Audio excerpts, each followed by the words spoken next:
This is Where We Live from Connecticut Public Radio. I'm Lucy Nalpathanchel. He was a versatile composer, his works greatly respected during and after his death. But did you know Charles Ives is a Connecticut native?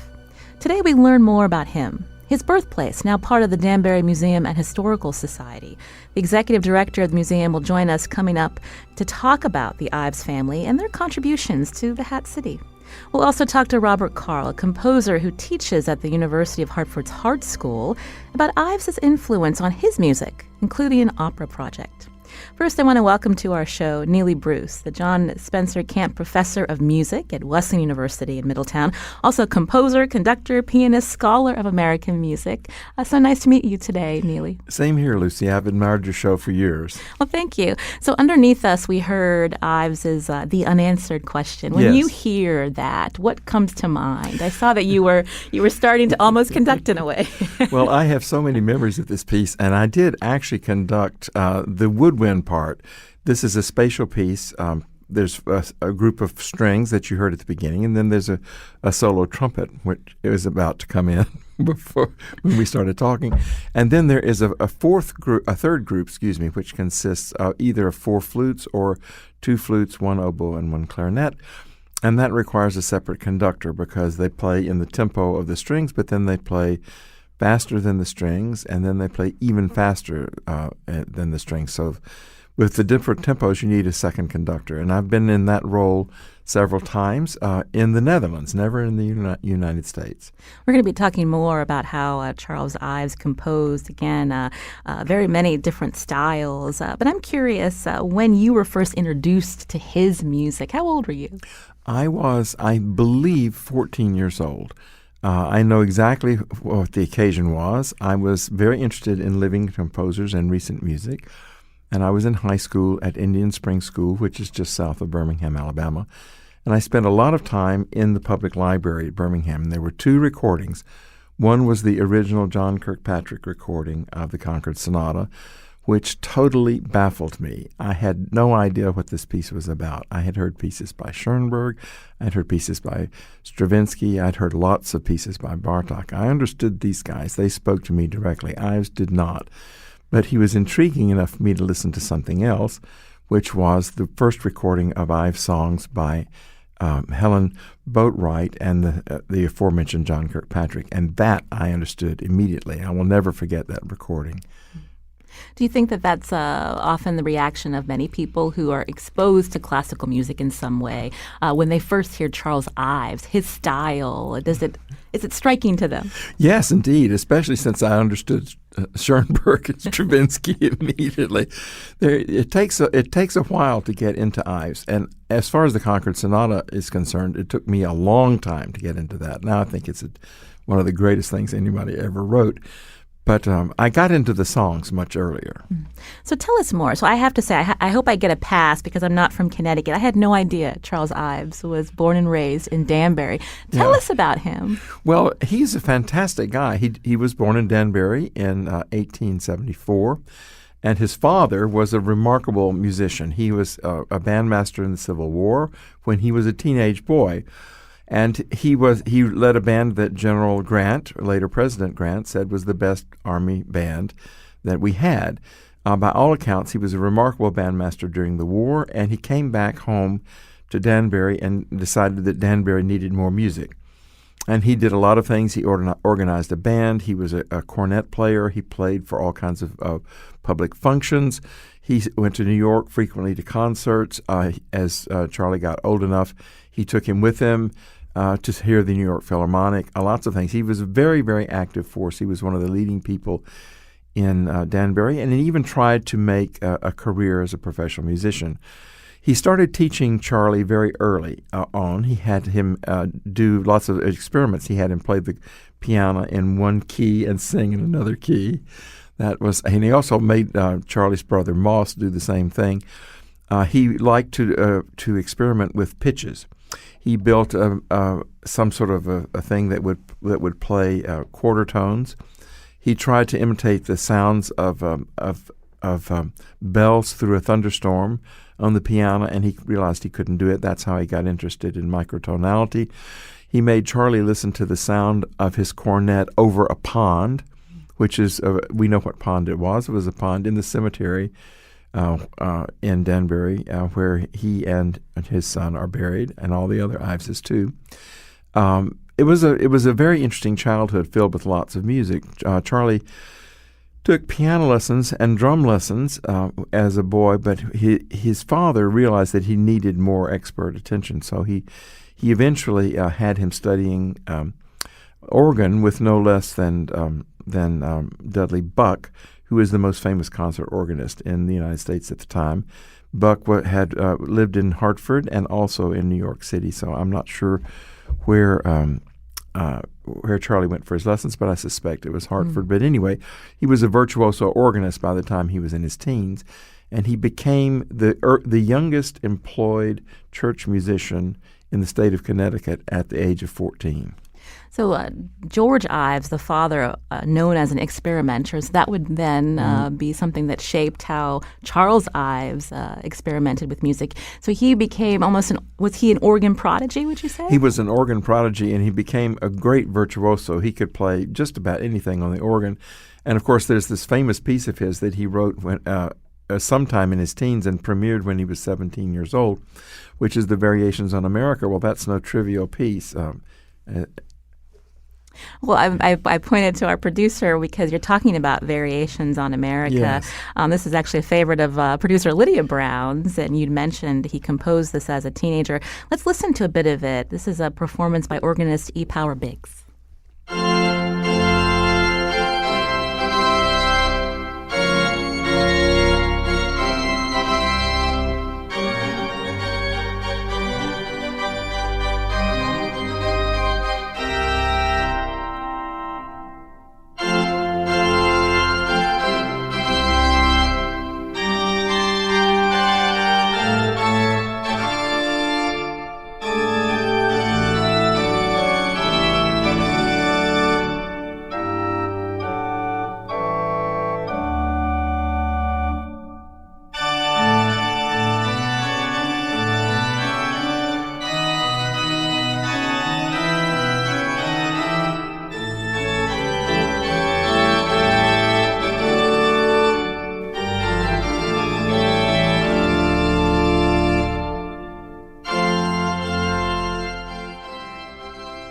So again, that's Variations on America for organ. Neely Bruce, who's with me, Wesleyan music professor, also quite the music scholar, an Ives fan. What strikes you when you hear Variations on America? Well, this is a wonderful introduction to Ives because everybody knows the tune, and everybody can tell that this is not exactly the tune. Here he is as a teenage boy, fooling around with this and, changing the rhythm and changing the chords and throwing in some really oddball chords every now and then, plus breaking up the tempo and doing all kinds of things with this tune. Now, what we're hearing now in the background is the actual tune itself. What we heard before is the introduction. But anyway, he turns it into a tango. He turns it into all kinds, well, not really a tango, so bolero rhythm. There's all kinds of strange things. There's a polytonal variation, one hand in one key, one in another. Big, fancy pedal parts. It's a microcosm of a lot of things that he would do later on in his career. I'm hearing that when I was a kid learning My Country 'Tis of Thee, this is what I'm hearing as I'm listening to Variations on America. Do you find it humorous? I find it extremely humorous. And, of course, it's part of Charlie's boyhood growing up in Danbury. Everybody would know this tune. Everybody would know the Star Spangled Banner and lots of other patriotic songs. Everybody would know certain hymn tunes. Everybody would know certain folk songs. Everybody would dance to the same fiddle tunes that would be played by the country fiddler, and so on. There's a very lively popular culture in America in music of all different sorts, and Charlie is right in the middle of it from the get-go. You mentioned George Ives playing a huge role in shaping Charles Ives as a composer, as a musician. What was the relationship like? Because when we think about growing up, you want a time to play outside, to be a kid, but he was learning and very strict with his music, Charles. Yes. So what was the relationship between father and son? Well, father and son relationships are always complicated. Everybody who's a son or a father knows this. And I'm on both sides of this this dilemma, so I can speak from experience. But what happened, of course, was Charlie basically adored his father. And his father was a wonderful. He wrote a song called "The Greatest Man," which is not his own text, and it's about somebody else's father. But clearly, he considered his father the greatest man that he knew.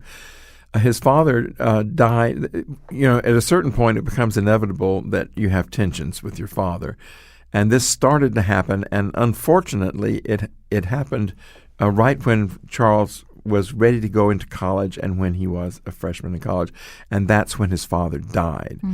And he was disconsolate. It was he described the day many times as the bleakest day of his life. He had to turn to the next available father figure, which there was one waiting in the wings, which was his professor at Yale, Horatio Parker, who at the time was the most famous composer in America easily, and the perfect person to balance Ives's father in the terms of his education. But of course, it was not Charlie's agenda to say, I owe everything that I am, to Horatio Parker. So he said unequivocally, I owe everything I am to my father. My father was a greater man than Parker. Parker had all these skills. My father had heart. You can imagine the kind of thing. But he got actually as good an education as anyone could get in music anywhere in the world from Horatio Parker. So Horatio Parker, known as a more conservative composer. Well, it's not really fair to just label him a conservative composer because he's much better than that would imply. And also, practically everybody is a conservative composer compared to Charles Ives. But Parker taught him, he taught him lots of fundamental things. But most importantly, he taught him orchestration. And he taught him orchestration very well. I checked out Ives's undergraduate record, and I found that he took Parker had a 2-semester course in orchestration at Yale, and Ives took it twice. He took it as a junior and again as a senior. And so at his time at Yale, learning under Horatio Parker, what was he composing at the time? Well, the most important thing he composed, of course, was his first symphony, which was his senior project. It's a mind-boggling senior project. I mean, it's a symphony that can easily be compared to the symphonies of Dvorak and other late 19th century symphonies. He had heard the Brahms symphonies, which he adored. He had heard the Tchaikovsky symphonies. He heard the New York premiere of the Tchaikovsky Sixth Symphony, if I'm not mistaken. But Dvorak, I think, really made a stamp on this piece. It's really marvelous, and the more you listen to it, the more it sounds like Dvorak. But of course, it's distinctively Ivesian. It doesn't quote any American songs. There are no hymn tunes. There are no patriotic songs. Nothing like that. He made up for it in the Second Symphony, which he never showed to Parker. Parker would have disapproved, I'm sure, enormously. But that has Yale songs in it and so on. So he graduated from Yale. So what happened? His career didn't just follow music. No, his career definitely did not follow music. He was such a good organist, he easily got a church job. He had a good church job in New Jersey, and then he became organist and choir director at Central Presbyterian Church in New York City. In the meantime, he had started work in the insurance business, as many musicians today have a day job. That was his day job. In Ives's case, his day job was to take over his life because early in the 20th century, I think it's 1906 or thereabouts, he just quit the church music business, and he never had any aspirations to be an academic musician like Parker. So he just became full-time insurance, and that the rest is history, because he wasn't just any old insurance man. He had a partner named Julian Myrick, and their agency, Ives and Myrick, was an enormous success. At one time, it was the 4th largest insurance agency in the world. It was the largest agency in New York City at one time, and Ives became a multimillionaire. Some people think that he sold insurance. Ives never sold an insurance policy in his life. He was the brains behind the business, and he trained insurance salesmen. He trained them very, very well. He trained them so well that the handbook that he used for training insurance people became a standard text in the industry for decades after he wrote it. He did all kinds of innovative things. He was the first. He was the first person to. Well, he invented the concept of estate planning, for example, which we take for granted, but that's because Charles Ives decided that people should plan ahead and they should plan their estates and so on. And that he was the first to do that. You know, on one hand, when we hear that he went into insurance and became very successful at it, you would think that he would have not had time to compose. But I'm curious how that helped or complemented the work that he was doing on the side with his music. Well, he always said that music made him a better insurance man, and insurance and business in general made him a better musician. It worked for him, and I'm not complaining. But he paid a terrible price for it because he basically took no vacations.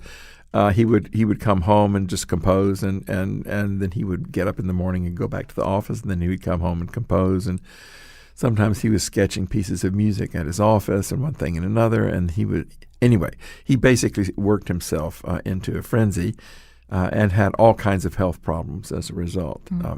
He may have had heart attacks early on. He certainly had other complications with his health. In the late 19-teens, he was diagnosed with diabetes, although this was kind of a secret at the time. But anyway, he had heart issues. He was a diabetic, and this is before the synthesis of insulin, so his life could have been a lot shorter. But during his lifetime, people made insulin, so that prolonged his life, I'm sure, by decades. But the last, let's say 30 years of his life, he was really an invalid. I wanted to learn more about the time that he spent in New York City. Neely Bruce is my guest, who's the John Spencer Camp Professor of Music at Wesleyan University. We're learning about Charles Ives today, an American composer born and raised in Danbury, Connecticut. If Ives is one of your favorites, you can join us at the number 888-720-WNPR. Tell us what your favorite song is, or songs, or 888-720-9677. Living and working in New York City, how did that influence his music? This is before jazz? Well, it is. Charlie was famous when he was an undergraduate for playing ragtime. He played Yale shows. He played at local pubs. He played, for parties. He was very, very popular. And he continued to be interested in popular music. He heard a lot of popular music in New York City, as people do. But he also heard the sounds of the city. There's a piece of his called Central Park in the Dark, which is about the kind of sounds that you would hear. He was a bachelor at the time, and he would walk home to the place that he and his roommates, who were also from Yale, called Poverty Flat. And he would walk through or alongside Central Park, and he would listen to various vendors. He would listen to the sounds of distant music. He would listen to the sounds of people speaking or just transportation sounds. And he has an incredible piece, Central Park in the Dark, that evokes all the sounds of the city. He has another piece which is tied to the sinking of the Lusitania, where he was waiting for the subway, and people learned of this and began to sing in the sweet by and by, just spontaneously. So the sounds of the city were very much a part of his life. Walking through the city was very much a part of his life. He would also go to various theatrical places, and he would pay the theater musicians to read through pieces of his. This was the time he was getting very, very few performances, almost none.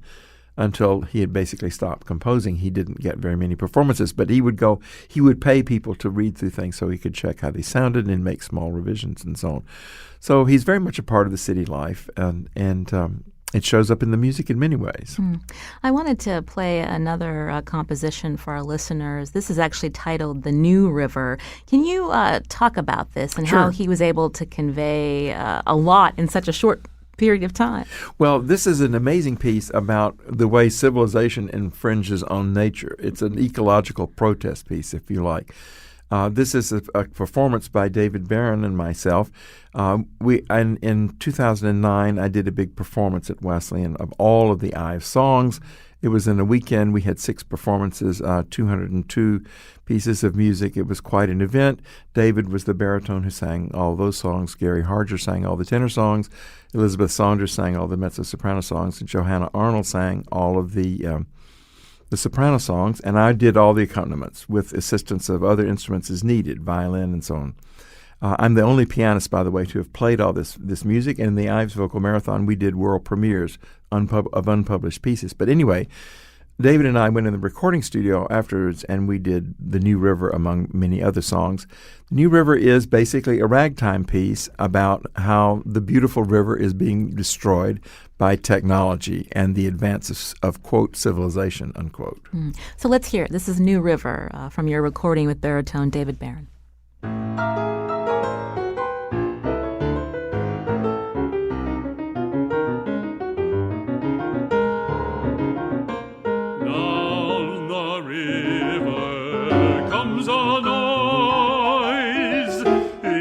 Not the voice of rolling waters, it's only the sounds of man, dancing halls and tambourine, phonographs and gasoline, human beings gone machine, killed is the blare of the hunting horn.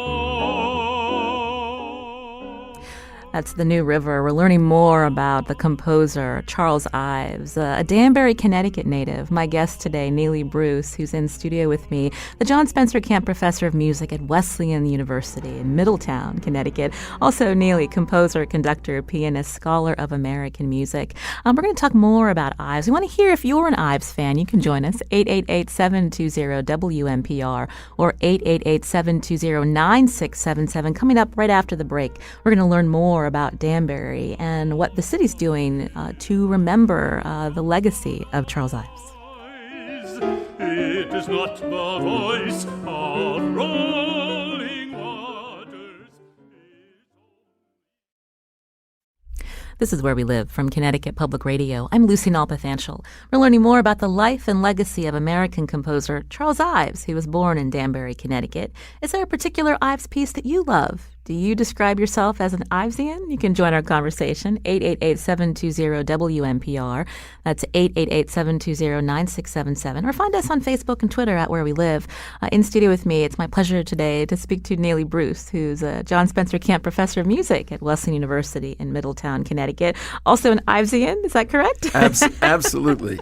Absolutely. You've been telling us about the early years of Charles Ives, and you'd mentioned earlier that as he aged, he became an invalid because of health issues. And so I'm wondering, before we get to that, there was a woman in his life. How did Harmony help him during this time? Well, Harmony Twitchell Ives was the daughter of Joseph Twitchell. Harmony grew up in Connecticut as well. And Twitchell is the Reverend Joseph Twitchell of Asylum Hill Congregational Church, Mark Twain's best friend. I'm sure we'll have more to say about the Twitchell family later on. But Harmony was the sister of Dave Twitchell, who was a classmate of Charlie's at Yale. And he met her as an undergraduate, but they didn't have any sort of courtship. They were more or less friends. But anyway, somewhere early in the 20th century, they became seriously interested in each other, and they were married, I believe, in 1807. Their honeymoon, 1908. 1908. I'm off by a year. Sorry, engagement in 07, wedding in 08, and they vacationed in the Adirondacks, and they had a wonderful marriage. But Ives. Harmony was a nurse by profession, and Ives, was looking ahead. He had a little bit of self-interest, I think, in marrying a nurse, and she was, of course, completely dedicated to helping people. She also thought that Ives was the greatest composer alive, and he was more than just her husband to her. He was a great genius, and she felt it important to keep him as comfortable and as healthy as possible. He had been off and on not so well his entire life, but after the collapse of his health in the late teens, 19, 20, 21, around in there, he really needed her help pretty much full time. He was able to continue at the office for a while, But he stopped writing music in the 20s. He retired from business with very good investments and lots of money. And he spent his life finishing up a few pieces and editing his works and being a major philanthropist, actually. Before the 20s, before he retired because of his health, that time after his marriage for several years, he was writing a lot, composing a lot. One of those, one of his most famous works, The Unanswered Question. I just wanted to play a little bit of this before we talk about it. This is the Unanswered Question again, just an excerpt by the New York Philharmonic Orchestra.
Again, that's the excerpt of The Unanswered Question, composed by Charles Ives. You know, the first time I heard this, Neely Bruce, I wasn't quite sure what to think.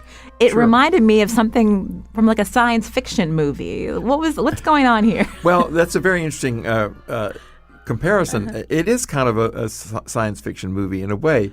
The strings, somewhere Ives described them as the eternal verities. They're just sort of there.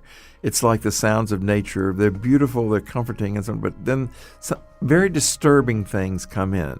Not disturbing as in I'm feared for my life, but disturbing as in what's going on. Exactly the kind of reaction that you had.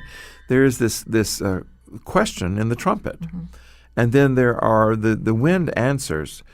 Unfortunately, with the recording, you can't get the spatial separation. The strings are in one place, the winds are in another, and the solo trumpet is in a third place. And when you hear that, suddenly it's as if you're out in the world and you hear something from one direction, something from another direction that is quite different, and then something from a third direction that is yet again different from what the other two pieces are doing. It's not only disorienting in the sense of what is going on, but in the sense of where is it going on. And you find yourself in a performance looking around. One of the pieces that I mentioned, one of the performances I mentioned in the Netherlands was in a large public square. And the trumpet was in an enormous distance from everything else. But the whole crowd your heads turn. You could see people turning to this, this trumpet, which is like 100 feet away from where everything else is. It's a wonderful effect. And this is an example of how Charles Ives experimented with orchestration? Oh, yes, absolutely. The orchestration is very clear. He was really good at it. The strings sound very ample, very full, and they're very colorful. They're the high violins and things like that. The version, this particular performance, the Bernstein performance, uses two flutes, one oboe and one clarinet, which is a slightly more pungent sound than the four flutes, which is the alternate version of it. And you hear this, it's in a different key. It grates against what's happening in the strings. And, of course, the solo trumpet is basically just way out there. A lot of people say, well, that's the question itself. The question itself is the solo trumpet, and there's the eternal verities of the strings, and then there's this agitated thing in the winds, but the question is never answered by either the agitation or the serenity. I'm curious how other musicians reacted to the work of Charles Ives. Who were his contemporaries? What did they think? Well, his contemporaries are people, let's see, how to say this. you don't hear too much about his contemporaries.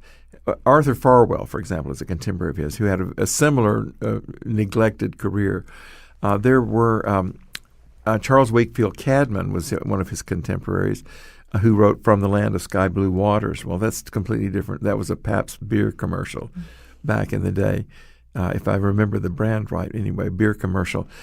His younger contemporaries began to discover him. Aaron Copland, for example, who was extremely enthusiastic about him. Nicholas Slonimsky, who was a conductor-composer from Russia, Russian immigrant, he took up the Ives cause and started performing the pieces in the 1920s. Who else was a fan?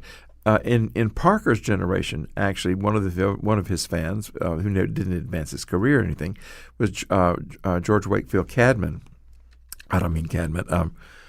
I'm blanking. That guy who was the head of the New England Conservatory at the time. His name will come to me.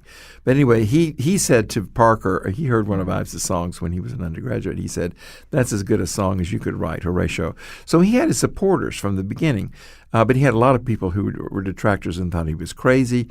He gave away copies of his music that people threw in the wastebasket and things like that. Very, very intense criticism. There was Elizabeth Sprague Coolidge was a friend of Harmony's, and she urged her husband. Harmony urged her husband to listen to her advice, and she came for tea. And she said that Charles should listen to the music of Daniel Gregory Mason. And Mason was not a bad composer. He's the same family as Mason and Hamlin pianists and Lowell Mason, who wrote "Nearer My God to Thee," but he was extremely conservative. He was a professor at Columbia, and it would depress Ives to say that he should listen to Mason for instruction on how to write music. He did not take this advice, by the way.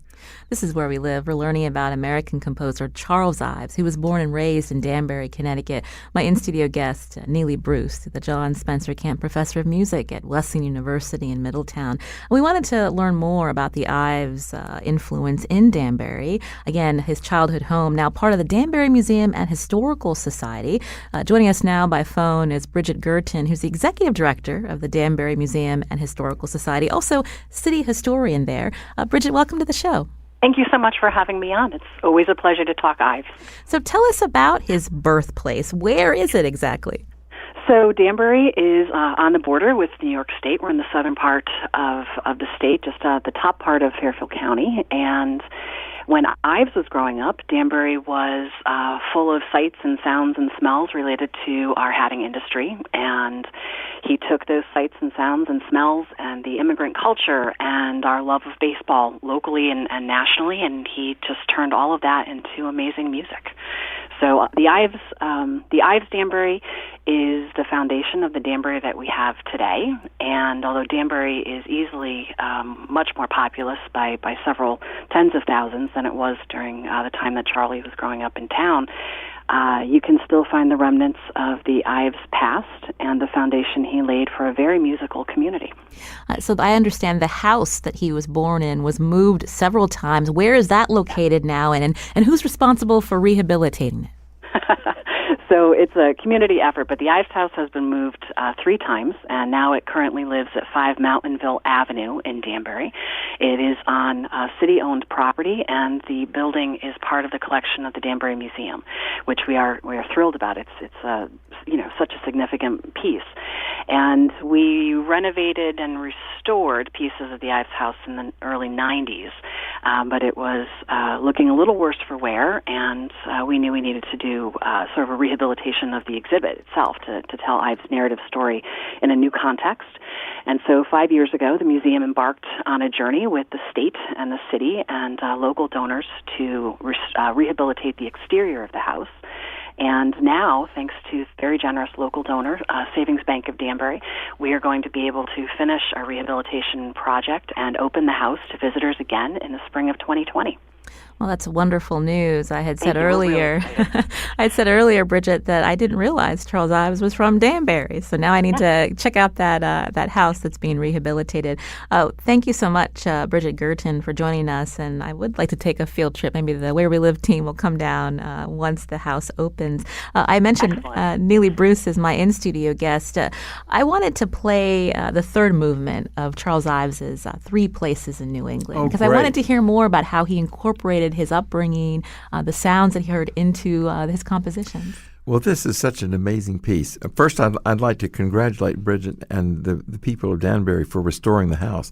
Thank you. I was in the house very briefly at one time, and I was able to walk around it in its current location not too long ago with a group of Wesleyan students. But it's a very, very important, very interesting, wonderful house. So kudos all around. The Housatonic at Stockbridge was first a song, and it was then turned. The song starts off "Contented River." It's a description of the origins of the Housatonic, which is indeed just a mere brook in Stockbridge, Massachusetts. You can go to the place where Charlie and Harmony actually walked along the river on their honeymoon. It's a beautiful, idyllic spot, very near, downtown Sturbridge, such as there's a downtown Sturbridge, and it's just a trickle. And the piece describes the gaining of momentum of the river, and eventually, of course, it ends up in Long Island Sound at Sheldon, Connecticut, where the do I mean Sheldon? Where is it? Wherever the Housatonic empties into the river, anyway, near Bridgeport, and it has a GE plant now. So this is before the GE plant, obviously, and there it's the new river that we heard earlier, but this is the original beautiful idyllic river that flows to the sea and gathers momentum. There's a tremendous climax very near the end of the piece, and then all the loud instruments drop out, and only the soft strings just sort of hover in the background, and it's a totally magical effect. Very, very original orchestration, and so we hear the contented river at the beginning. We hear it gain strength. We hear the emptying into the sea, and then it's all over. Gorgeous piece. Neely Bruce is my in-studio guest here on Where We Live. We're going to hear again the third movement of Charles Ives' Three Places in New England, titled The Housatonic at Stockbridge.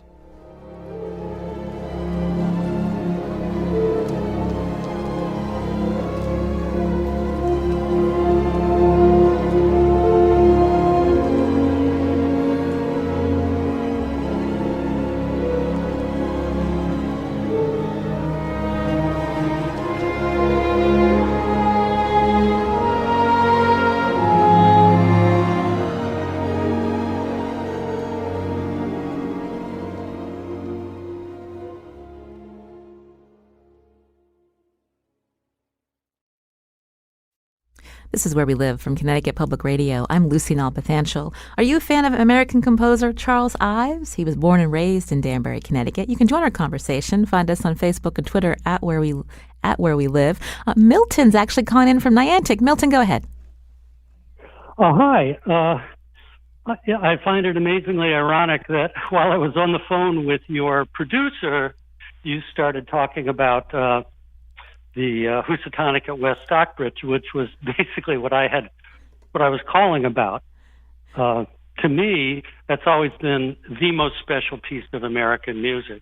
I grew up in that part of the world, and that sonic effect at the end with the sort of buzz that goes on in the orchestra, to me, is this sonic evocation of a summer day on that river, which is not really a flowing river. It's all rocky and down in a ravine, and you have the mayflies and the dust and the glare, and the music is just incredibly special to me.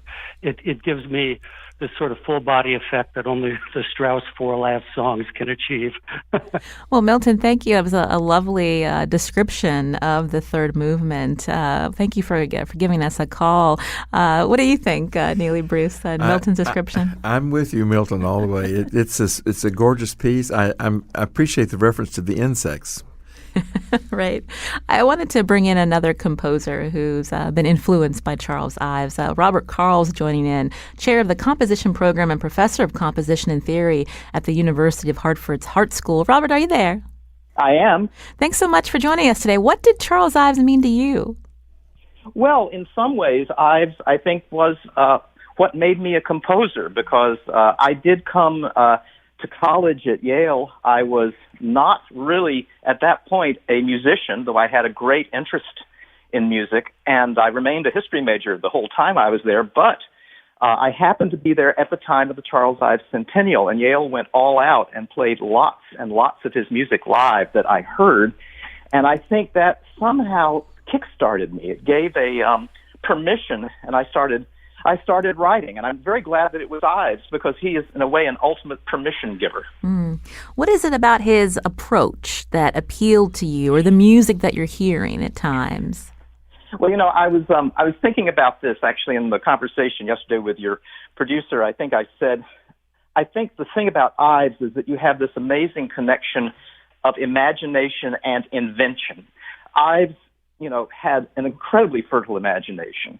And at the same time, he had an ability to come up with ways of conveying it that were actually quite personal, rigorous, and musical. And he experimented, but he experimented like a scientist to get things right the way he wanted them. And so those combinations, I think, make his music especially important and something that we can teach, not just as a one-off.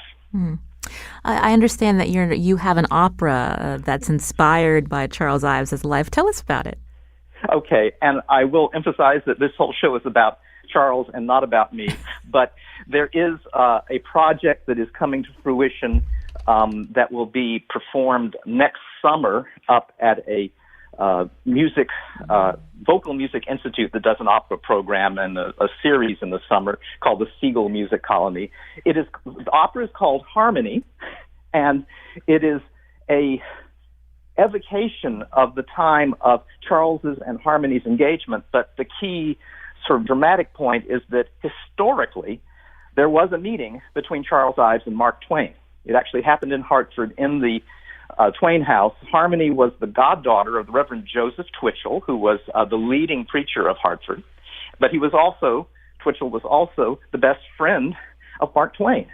And so Twain was enlisted to examine Ives to see if he was suitable as a prospective husband. Now, historically, nothing much happened as far as we know, but I always thought that was a sort of great image of those two men encountering one another. And then I was able to enlist a wonderful American novelist named Russell Banks to write the libretto, which is quite gorgeous. And he is also, by coincidence, married to Charles Ives' great niece, Chase Twitchell. So the plot thickens as we go along. And I would like to emphasize, Neely has been very, very accurate. And hello, Neely. Hi there, Robert. How are you? He has been very accurate with all of the historical details. Needless to say, for what is a work of fiction, we take a lot of liberties in terms of the timeline and what happens when, and the way that it all happens. It's sort of like a one-night magic flute with an almost derailed marriage. It's a rom-com, etc., like that. But I do think there is a lot. There's still, I believe, a lot of truth in it. As a matter of fact, now that I've finished writing it, I have to keep reminding myself that these things did not really happen. So this piece is a love letter to Charles Ives and Harmony, his wife? It is. As a matter of fact, I had a professional commitment in the Hudson River Valley about 2 weekends ago, and on my way there, I stopped by the cemetery in Danbury to go to the grave and to ask blessing and forgiveness for what I was about to do. And it seemed to work, by the way. Anyway. Robert, you and Neely, obviously music professors. I'm curious about when we think about Charles Ives' legacy today. What's your students' reactions, and what do they say when they hear his music and play it? Yeah, Neely, is it okay if I go ahead first? Sure, it's your turn. Okay. Well, it's very quickly. Most of them, I teach a seminar on Ives. Most of the students in it are graduate students, though not exclusively. Most of them have encountered his music, but they don't know it comprehensively. I do think that what they end up with, they come out of it very, very charged. I mean, I always have them as a final project write a piece that in some way shows an Ivesian influence that they then have to tell me what it is. So first of all, a lot of fertile music has come out that now and then they didn't imagine they had. And I think that, again, sort of like me, Ives is the permission giver. Things that you might not have imagined you were allowed to do as a composer, as an artist, are things that you almost have to do if you take Ives as an inspiration. And by the way, he's still contemporary in terms of all the techniques, which are a catalog of possibilities, and also, by the way, because of the diversity. This music is, from its time, just about as eclectic and diverse as it possibly could have been. And so it's a model for what composers today of concert music can do with the exponentially wider range of resources that we have. That's Robert Carl from the Hart School, and Neely Bruce in studio with me. When we think about Ives' legacy, how do your students react to him? Just a couple minutes left. Well, my students, for the most part, are very enthusiastic, although I must say not all of them. I had a very surprising event happen in the last time I taught my seminar on Ives. I played the Second Symphony, which anybody is welcome to listen to. It's a big free-for-all with all kinds of quotations and razzle-dazzle marches and one thing. It's very exciting and wonderful piece. And one student just didn't like it, and he said, this piece is all about what is the worst part of America, all this razzle-dazzle, all this rah-rah America stuff. He says, I just don't buy it. And that was, he's a minority position perhaps, but, there's that idea too that it's a little bit too much, American culture in your face. To people in my generation, that's not the case at all. I mean, everybody I knew in graduate school was just crazy about him. There's an older generation of composers, who were still alive when I was in school. Henry Cowell, Lou Harrison, people like this. Who Leonard Bernstein himself, who conducted, the Second Symphony. Harrison conducted the Third Symphony for the first time. I mean, to me, he's a beacon for composers of all generations and for the future. Before we run out of time, can we talk a little bit about the Ives Project? Sure. The Ives Project is the work of the New Camerata Opera, which is a small opera company up and coming in New York City, and they asked me to record a number of songs with members of the company, and they've started producing these videos. There will eventually be more of them, but there's 6 now out on YouTube. You can go to YouTube. If you just search New Camerata Opera and the Ives Project, you will come up with the playlist of the 6 videos they have. You can hear me play this music, and you can hear members of the New Camerata Opera sing some really, really fine songs. Well, it's been a pleasure to learn more about Charles Ives. I want to thank Robert Carl for calling in, chair of the Composition Program and professor of composition and theory at the University of Hartford's Hart School. Can't wait to hear more about the opera project. I think slated to be ready for audiences next July, Robert? That's right. You'll be on the mailing list. Wonderful. Also, Neely Bruce, a pleasure to meet with you and speak with you today. Same here, Professor Lucy. Thanks so music much. At Wesleyan University. I'm Lucy Nalpathanchel. Today's show produced by Lydia Brown. And we'll be hearing more of Charles Ives' compositions coming out of today's show.